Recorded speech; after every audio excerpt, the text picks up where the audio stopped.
Yeah, I didn't know what to expect when I came here, and even though I'm told that this is one of the better places that the team come to in Pune, I wasn't expecting that. I wasn't expecting. I thought they'd have some land, and they're in one concrete room, and that seems to be their life. And I found it overwhelming and hard to keep it together, really, to be in the presence of that constant. It's like there was no let up from the suffering. That's what I could feel. And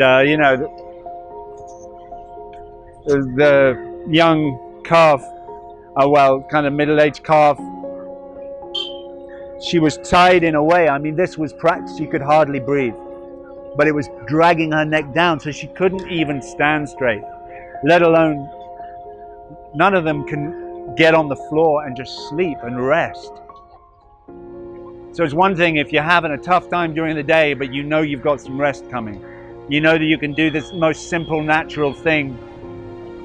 To be a mammal born into this life is to rest. And it seems to me that they can't even do that.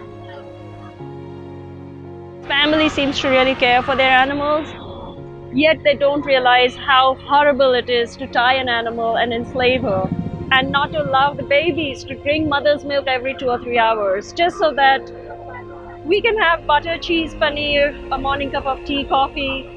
Is it really worth it? I mean, every time we have a dairy product, we are saying this is okay.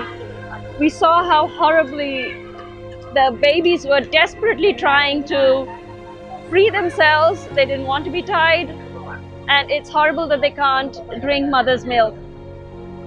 Mother's milk is for babies. Any mother's milk is for her baby. The milk of every animal is designed by nature to feed or fulfill the nutritional needs of the baby of that particular species. And I think we really need to realize that we are not babies, we are not cows and buffaloes.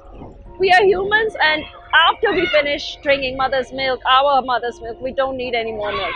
They have cows below, like we have storeroom below our house.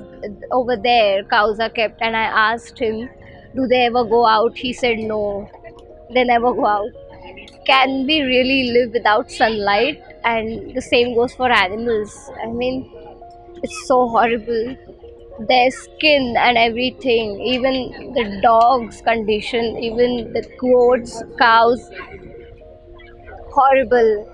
And there was one cow who was fighting to go away from that. And he doesn't even realize that she's fighting because she deserves freedom. And it's her right to live freely. I just request all of you, please, see this and think, really, are your taste buds that important? And it's no more like how it used to be, guys. It's no more like that, please. And we met that guy, so he's the son of that farmer. He is getting educated and he knows that this is wrong. And I'm so glad that he has joined us today, and he has said that he won't do this any further. So this is amazing.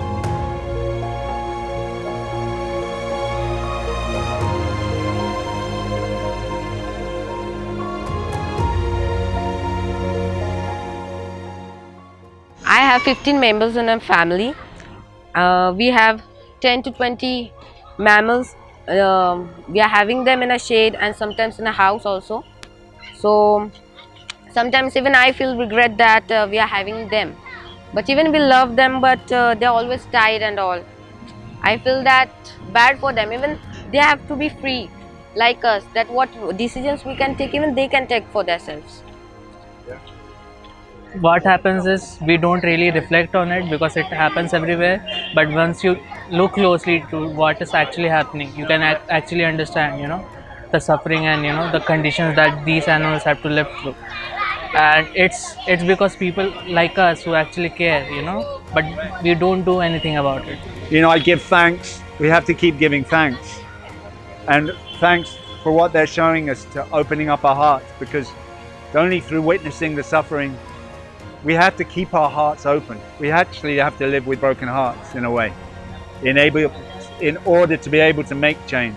Because if the heart isn't broken and you're not grieving what is happening, then it's business as usual and you're getting on with life. And I feel that in myself, in order to get on, you kind of close down, and to a degree, you do have to get on with your day. But I don't want to lose touch with my broken heart. And that's what I'm understanding is a very important part of making a difference and bringing in the new world we know can exist, is to keep actually going to those places and allowing ourselves to walk with a broken heart, because it's also where the love comes from. The broken heart and the love is the same thing. And these guys, the children here, they love the animals, you can tell that. And the lad who's the older boy, there he is. He admitted to us, we got talking to him, and he said he loves these animals. And he's going to get on the team of activists here in Pune and do what he can. And he's promised us, he's going to love them. And all these guys know that that's a job for them too. And I feel very hopeful that in the hearts of the Indian people, there's a lot of compassion that's just naturally there, and that the change is going to happen quickly, ain't it, Om? Yes. And I'm glad you're here, dude. So thank you.